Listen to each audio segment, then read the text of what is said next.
L'évangile de Jean, chapitre 1er. Au commencement était la parole, et la parole était avec Dieu, et la parole était Dieu. Elle était au commencement avec Dieu.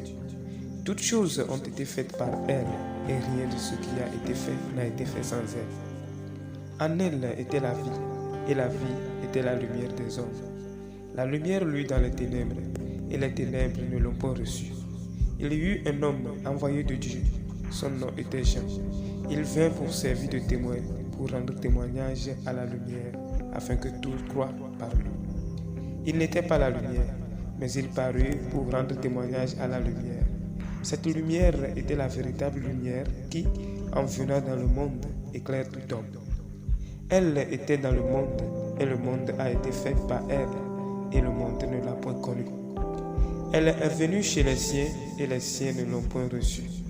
Mais à tous ceux qui l'ont reçu, à ceux qui croient en son nom, elle a donné le pouvoir de devenir enfants de Dieu, lesquels sont nés non du sang, ni de la volonté de la chair, ni de la volonté de l'homme, mais de Dieu. Et la parole a été faite chair, et elle a habité parmi nous, pleine de grâce et de vérité. Et nous avons contemplé sa gloire, une gloire comme la gloire du Fils unique venu du Père. Jean lui a rendu témoignage et s'est écrié: c'est celui dont j'ai dit, celui qui vient après moi m'a précédé, car il était avant moi. Et nous avons tout reçu de sa plénitude, et grâce pour grâce. Car la loi a été donnée par Moïse, la grâce et la vérité sont venues par Jésus-Christ. Personne n'a jamais vu Dieu. Le Fils unique qui est dans le sein du Père est celui qui l'a fait connaître. Voici le témoignage de Jean lorsque les Juifs envoyèrent de Jérusalem des sacrificateurs et des Lévites pour lui demander: toi, qui es-tu? Il déclara, et ne le nia point, il déclara qu'il n'était pas le Christ. Et ils lui demandaient: quoi donc? Es-tu Élie? Et il dit: je ne le suis point. Es-tu le prophète? Et il répondit: non. Ils lui dirent alors: qui es-tu? Afin que nous donnions une réponse à ceux qui nous ont envoyés. Que dis-tu de toi-même? Moi, dit-il, je suis la voix de celui qui crie dans le désert: aplanissez le chemin du Seigneur, comme l'a dit Ésaïe le prophète. Ceux qui avaient été envoyés étaient des pharisiens. Ils lui firent encore cette question: pourquoi donc baptises-tu si tu n'es pas le Christ, ni Élie, ni le prophète? Jean leur répondit: moi je baptise d'eau, mais au milieu de vous, il y a quelqu'un que vous ne connaissez pas. Il vient après moi. Je ne suis pas digne de délier la courroie de ses souliers. Ces choses se passèrent à Béthanie, au-delà du Jourdain où Jean baptisait. Le lendemain, il vit Jésus venant à lui et il dit: voici l'agneau de Dieu qui ôte le péché du monde. C'est celui dont j'ai dit: après moi vient un homme qui m'a précédé, car il était avant moi. Je ne le connaissais pas, mais c'est afin qu'il soit manifesté à Israël que je suis venu baptiser d'eau. Jean rendit ce témoignage: j'ai vu l'Esprit descendre du ciel comme une colombe et s'arrêter sur lui.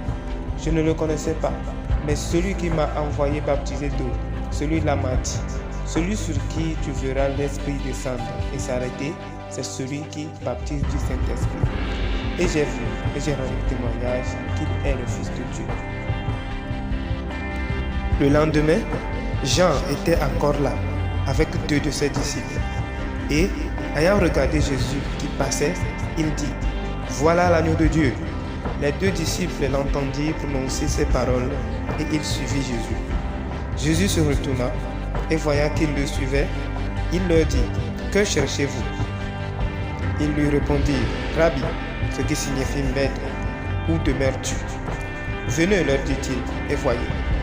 Ils allèrent, et ils virent où il demeurait. Et ils restaient auprès de lui ce jour-là.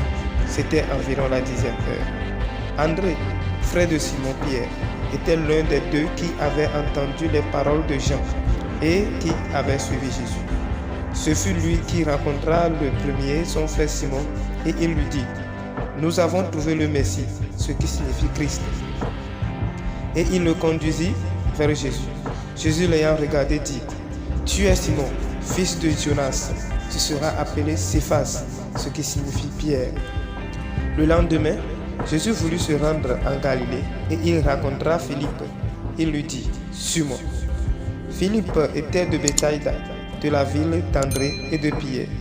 Philippe rencontra Nathanaël et lui dit, « Nous avons trouvé celui de qui Moïse a écrit dans la loi et dont les prophètes ont parlé, Jésus de Nazareth, fils de Joseph. » Nathanaël lui dit, « Peut-il venir de Nazareth quelque chose de bon ?» Philippe lui répondit, « Viens et vois. » Jésus, voyant venir à lui Nathanaël, dit de lui, « Voici vraiment un Israélite dans lequel il n'y a pas de fraude. » « D'où me connais-tu » lui dit Nathanaël. Jésus lui répondit, « Avant que Philippe t'appelle, quand tu étais sous le figuier, je t'ai vu. » Nathanaël répondit et lui dit, « Rabbi, tu es le Fils de Dieu, tu es le roi d'Israël. » Jésus lui répondit, « Parce que je t'ai dit que je t'ai vu sous le figuier, tu crois. Tu verras de plus grandes choses que celles-ci. » Et il lui dit, « En vérité, vous verrez désormais le ciel ouvert et les anges de Dieu monter et descendre sur le Fils de l'homme. »